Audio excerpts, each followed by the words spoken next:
देखिए, बाला साहब ठाकरे जी का जो विचार था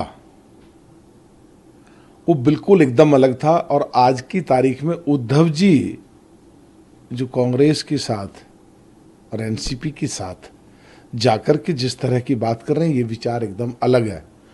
और अगर आदित्य ठाकरे साहब के इंटरव्यू देख लें तो उससे बिल्कुल नहीं लगता कि बाला साहब ठाकरे जी की विचारधारा आज कहीं पर है।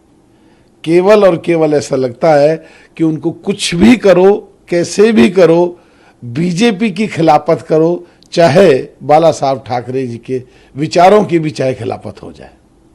सर, उत्तर प्रदेश सरकार ने छात्रों Uttar Pradesh public service commission की परीक्षा को एक ही दिन में एक ही पारी में कराने का निर्णय लिया है। क्या करना है सर आपका? देखिए, हमारा जो एनडीए है जिसमें सबसे बड़ी पार्टी बीजेपी है, अगर वो कोई डिसीजन लेते हैं देश हित और जनहित में, और अगर उसमें कहीं लगता है कि पब्लिक के कोई आवाज़ आ रही है उठ के, और उनको लगता है कि जो ज़्यादा लोग कुछ कहना चाहते हैं तो उनकी बात सुनी जाए, जो विपक्षों की तरह अड़ते नहीं हैं, चाहे वो किसानों की बिल की बात हो, चाहे इस इलाहाबाद वाले छात्रों की मूवमेंट की बात हो, तो देश की सरकार, उत्तर प्रदेश की सरकार और जहाँ जहाँ भी हमारी एनडीए की सरकार हैं, लोगों की भावनाओं को ध्यान में रख करके काम करते हैं। लोगों की भावनाओं को ध्यान में रख करके वो निर्णय लिया है। और विपक्ष वाले जो इसे बगैर मतलब के मुद्दा बना रहे थे, वो डिफ्यूज और वो फ्यूज हो गए हैं। लेकिन सर, अखिलेश यादव तो ये कह रहा है ना कि जो लोग एक दिन में एक पारी में एग्जाम नहीं करा सकते, वो वन नेशन वन इलेक्शन की बात करते हैं। अब तो उनकी बात ऑटोमेटिकली इन्फेक्शियस हो गई, क्योंकि कराने का आदेश हो गया है। जी। तो अखिलेश यादव को सोचना चाहिए इस तरह के बयानों से। देखिए, ये तो उनको अखिलेश जी की बात क्या सोचना चाहिए, उनको क्या नहीं सोचना चाहिए, तो अखिलेश जी ही जानेंगे। और तो उन्हीं की बात है। सर, आर्टिकल 370 को लेकर अमित शाह जी ने अभी बयान दिया था कि इंदिरा गांधी स्वर्ग से भी आ जाए तो 370 नहीं लागू होगा दोबारा। मल्लिकार्जुन खड़गे कह रहे हैं कि हमारे दल में से किसने कहा है कि 370 वापस आएगा। जम्मू कश्मीर में नेशनल कॉन्फ्रेंस के साथ साझे में सरकार चल रही है, वो अलग बात है, मंत्री नहीं है।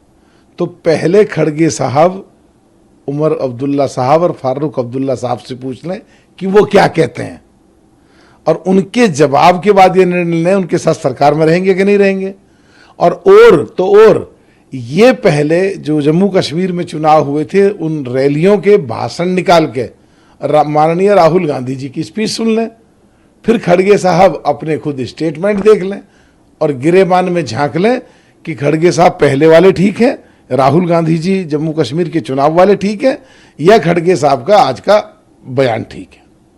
सर, झारखंड का आज स्थापना दिवस भी है, एक फेज का चुनाव हो चुका है। राहुल गांधी कहते हैं कि मोदी जी यहाँ के आदिवासियों को आदिवासी नहीं बनवासी कहते हैं, ये इनका अपमान है।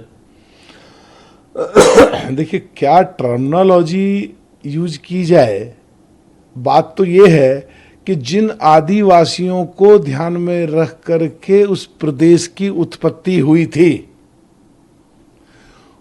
उन लोगों को आज भी न्याय नहीं मिला, आज भी तड़फ रहे हैं सुविधाओं के लिए। और माननीय प्रधानमंत्री जी, चाहे आदिवासी कहो, चाहे वनवासी कहो, चाहे एसटी कहो, उन लोगों को और साथ में एससीओं को भी और पिछड़ों को भी, चाहे जम्मू और कश्मीर की बात हो, चाहे झारखंड की बात हो, जो मोदी जी ने उनको हक दिया है और उनकी ध्यान रखते हैं, अब से पहले कभी भी नहीं दिया गया। और ये माननीय राहुल गांधी जी के बयान से साफ स्पष्ट होता है, जब कहते हैं कि मैं अपने दादी के प्रधानमंत्री होते हुए कार्यालय जाता था, मैं अपने पिताजी के प्रधानमंत्री होते कार्यालय जाता था, मैं मनमोहन सिंह के प्रधानमंत्री होते कार्यालय जाता था, और उनको महसूस होता था कि पिछड़ों को और दलितों को पिछले दिनों न्याय नहीं मिला। एक आखिरी सवाल है सर, झारखंड को लेकर के ही ट्वीट करके आरोप लगाया है, क्योंकि आज बिरसा मुंडा जी की जयंती भी है। उनका ये कहना है कि झारखंड सरकार की तरफ से संदेश छपना था अखबारों में, लेकिन भारतीय जनता पार्टी ने पैसे के दम पर और पावर के दम पर ये संदेश नहीं छपने दिया झारखंड स्थापना में। देखिए, कोई कुछ भी बोल दे, कोई स्टेटमेंट दे दे, क्या उनके पास कोई प्रूफ है? अगर प्रूफ है तो वो सिद्ध करें, लोगों के सामने बिल्कुल मैसेज जाना चाहिए। अगर वो इस तरह की बात करेंगे और झूठ बोलेंगे तो जो रही सही कसर है, जो पिछले दिनों आदिवासी कहो, वनवासी कहो, एसटी कहो, जो उन्हें न्याय नहीं मिला, वो बहुत परेशान है और वो इस झूठ से और परेशान हो जाएंगे और उनको बिल्कुल मुंह की खानी पड़ेगी चुनाव में। क्या कह रहे हैं वो?